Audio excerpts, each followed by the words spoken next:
जाते जाते वो एक बड़ा काम कर गए हैं कि 3 इंडियन एंटिटीज को ट्रेड ब्लैक लिस्ट से हटा गए हैं, 11 चाइनीज फर्म्स को सिक्योरिटी कंसर्न्स में डाल गए हैं और पाकिस्तानी कंपनियों को भी डाल गए हैं। ठीक है जी। So that was a priority of the Biden administration. में अमेरिकी प्रशासन ने भारतीय संस्थानों Indian rare earths, Indira Gandhi परमाणु अनुसंधान केंद्र और भाभा परमाणु अनुसंधान केंद्र यानी BARC पर लगे प्रतिबंध को हटा लिया है। ये फैसला न केवल भारत अमेरिका के संबंधों को नई ऊंचाइयों पर ले गया बल्कि पूरी दुनिया को चौंका दिया। ये कहा जा रहा है कि ये दोनों कंट्रीज के बीच बायलैटरल टाइज को सीमेंट करने का एक स्टेप है। जब से अमेरिका ने पाकिस्तान की कुछ कंपनियों पे सैंक्शंस लगाई हैं, तब से पाकिस्तान के टेलीविजन की स्क्रीनों पे ये बहस चल रही है कि अमेरिका भारत के साथ इतना लीनियट क्यों है और हमारे साथ लीनियट क्यों नहीं। अमेरिका से अब खुलकर पैगामात आना शुरू हो गए हैं। अमेरिकी इंतजामिया की तरफ से ऐसा सख्त बयान आना और दहशतगर्दी के खिलाफ जंग में फ्रंट लाइन इत्तेहादी होने के बावजूद पाकिस्तान पर शुकूक का इजहार करना ये लहजा मामूल की बात नहीं है। ऐसे में सवाल तो उठता है कि क्या ऐसी पाबंदियां पाकिस्तान के लिए कोई मसला हो सकती है। जयशंकर साहब आएंगे, क्या ऑब्जेक्टिव हासिल करेंगे? फिर ट्रंप साहब की नई एडमिनिस्ट्रेशन है, उनसे मिलेंगे और उनकी मदद करने वाले एडमिनिस्ट्रेशन के ट्रंप एडमिनिस्ट्रेशन के दो बहुत स्ट्रॉन्ग लोग काश पटेल और दूसरा विवेक रामास्वामी उनकी मदद करेंगे। ठीक है जी। और ये आप समझ लें कि अब एक बायलैटरल एनर्जी कोऑपरेशन जो है वो नेक्स्ट लेवल पे चला जाएगा। कंट्रीज लाइक पाकिस्तान वो कहते हैं ना, जिस वो कहते थे ना हम आपको स्टोन एज में भेज देंगे, वो स्टोन एज ये है। हम लाते हैं टॉक शोज और अनलिमिटेड एंटरटेनमेंट सिर्फ YouTube पर। अगर आपने अभी तक हमारा चैनल सब्सक्राइब नहीं किया तो अभी सब्सक्राइब करें और बेल आइकॉन को क्लिक करके हमारी लेटेस्ट वीडियोस के बारे में अपडेट जानें। बात चल पड़ी है कि भारत के, आपको पता है नेशनल सिक्योरिटी एडवाइजर जो है वो अमेरिका के भारत के अंदर थे, तो जाते जाते वो एक बड़ा काम कर गए हैं कि 3 इंडियन एंटिटीज को ट्रेड ब्लैक लिस्ट से हटा गए हैं, 11 चाइनीज फर्म्स को सिक्योरिटी कंसर्न्स में डाल गए हैं और पाकिस्तानी कंपनियों को भी डाल गए हैं। ठीक है जी। So that was a priority of the Biden administration. मेरा ख्याल है यही प्रायोरिटी जो है वो जारी बात है नेक्स्ट एडमिनिस्ट्रेशन की होगी। और एक होता है United states bureau of industry and security, उन्होंने इन इंडियन कंपनी की जो 3 इंडियन ऑर्गेनाइजेशन है अपनी उस लिस्ट से हटा दिया इनको। ठीक है जी। और ये आप समझ लें कि अब एक बायलैटरल एनर्जी कोऑपरेशन जो है वो नेक्स्ट लेवल पे चला जाएगा। और इसी तरह ये जो bureau of industry and security है, इसने 11 कंपनीज को डाल दिया नेशनल सिक्योरिटी।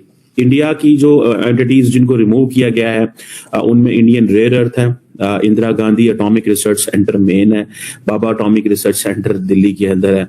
अब आप इमेजिन करें कि what will be the level of the cooperation between India and the United states.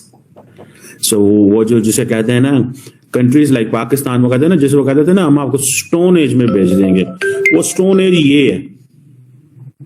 When you create a tech apartheid, ठीक है जी, आप जब टेक अपार्थाइड क्रिएट कर देंगे, एक मुल्क को कहें कि भाई excuse me, you are no more of our interest lies in India, it lies in China, so sorry हम आपको कुछ भी नहीं दे सकते। हाँ, but when it comes to managing the mess in Afghanistan we need you. So Pakistan को अपनी प्रायोरिटीज को सामने रखना है, मेन स्ट्रीम करना है। ठीक है ना जी, कि हमारी प्रायोरिटी क्या है। अब डिफेंस टेक्नोलॉजी ट्रेड इंडिया के साथ, मिलिटेंट ऑर्गेनाइजेशंस पाकिस्तान के साथ। ठीक है ना जी। क्या उसको बोलते हैं, initiative on critical and technologies India के साथ, Islamic state, Daesh, Khorasan, TTP, al Qaeda Pakistan के साथ। गलाउंड नहीं है।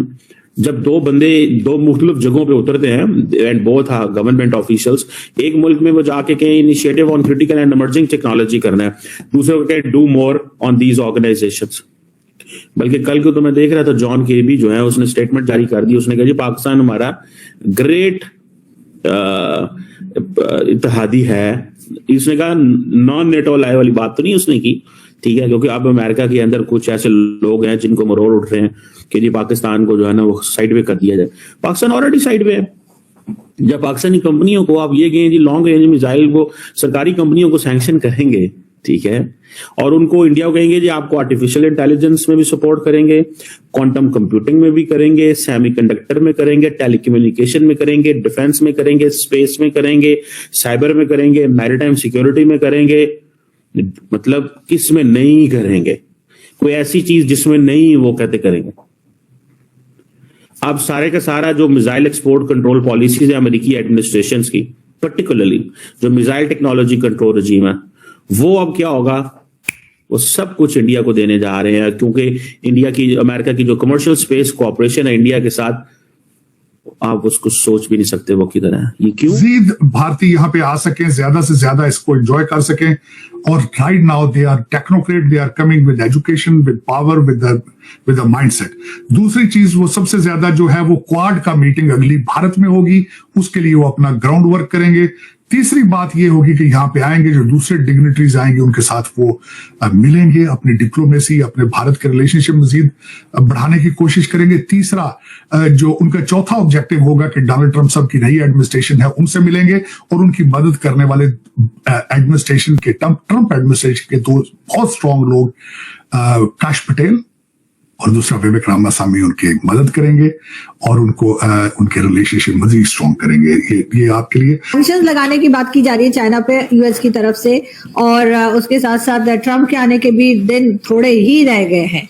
क्या देख रहे हैं आपके चाइना और अमेरिका के बीच में रिलेशंस कैसे चलेंगे? आरजू जी, पहली बात यह है कि ऐसा लगता है कि अमेरिका अभी जागा है 4 साल सोने के बाद, क्योंकि बाइडेन ऐसा लग रहा था कि सोए रहे थे, उनको समझ नहीं आ रहा था कि मुझे करना तो क्या है। अभी उन्होंने 2 चीजें बोल दी, बड़ी हैरान की बात है। एक, उन्होंने बोल दिया कि चाइना तो रशिया से तेल ले रहा है, हमें वो तेल के ऊपर सैंक्शन करनी है, तो ये सारी जो टैंकर की कंपनीज हैं और है जो भी फाइनेंसिंग का काम होता है सबके ऊपर सैंक्शन करना है। एक बड़ी ही हैरान वाली बात दूसरी भी है, 2 बातें बोलूंगा आपको।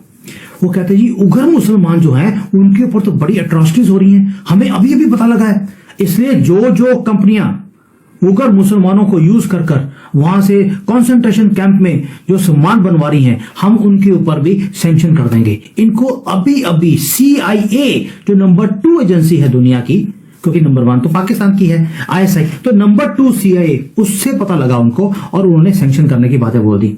अब ये दो चीजें हैं, ये क्यों हो रही हैं? Why now, why not before?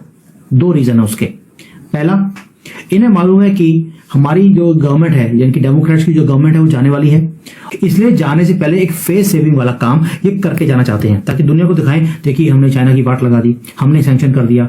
दूसरा, इन्हें लगता है कि जो लाइमलाइट है वो सारी की सारी ट्रंप ने आकर ले जानी है, बिकॉज उसने आकर वाट लगानी ही लगानी है। तो ये दादा आ रहा है, मैं हर एक वीडियो में बोलता हूं, दुनिया में नया एक दादा आ रहा है और सब भाग रहे हैं, डर के मारे भाग रहे हैं, अपनी नाक बचा ले, कोई अपनी इज्जत बचा रहा है, कि कोशिश कर रहा है, बचने किसी की भी नहीं। क्योंकि ट्रंप एक ऐसी सुनामी है, 1.5 साल से युद्ध चल रहा था इजराइल का हमासियों के साथ, आगे टेबल पर सब कुछ मानने को तैयार हो गए हैं। हाउतीज ने हथियार फेंक दिए हैं। ये यहाँ पर ईरान वाले बोलते हैं कि हमारी तो कबर खुद गई है, हम उसके अंदर चले गए हैं, अब मिट्टी भी हम खुद ही डाल लेंगे। ये हालत है पूरी दुनिया की, और चाइना के अंदर भी यही हाल है। चाइना के अंदर भी अगर सैंक्शन लगाए जा रहे हैं, दे वर एक्सपेक्टिंग कि हमारे जो फ्री एक हैंड था बाइडेन ने दिया हुआ था चाइना को, वो नहीं मिलेगा। इसलिए चाइना के ऊपर जो ये नट होता है उसे टाइट करने का काम शुरू कर दिया। तो आपको ये वीडियो कैसा लगा कमेंट बॉक्स में जरूर लिखिए। इस वीडियो को लाइक कीजिए, शेयर कीजिए, सब्सक्राइब करना ना भूलिए आपके चैनल EFC और जेड को। मिलते हैं अगली वीडियो में। जय हिंद।